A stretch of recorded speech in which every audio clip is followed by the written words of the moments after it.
সাল্লাম ওখানে গিয়ে আমাদের জন্য মেরাজ এনেছেন 5 ওয়াক্ত নামাজ দিয়ে। সুবহানাল্লাহ। সুতরাং 5 ওয়াক্ত নামাজের মধ্যে দাঁড়ালে উম্মত দিনে 5 বার মেরাজ করতে পারে। সুবহানাল্লাহ। আমাদের মেরাজের নাম হচ্ছে নামাজ।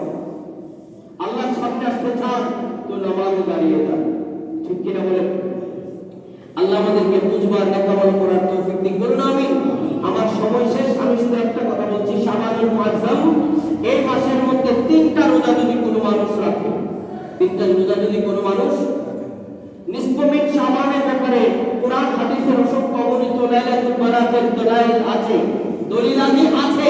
সেজন্য নিসফ মিন শাবান মানে শাবানের 13 তারিখ, 14 তারিখ এবং 15 তারিখ 3টা রোজা রাখার অনুরোধ রাখছি।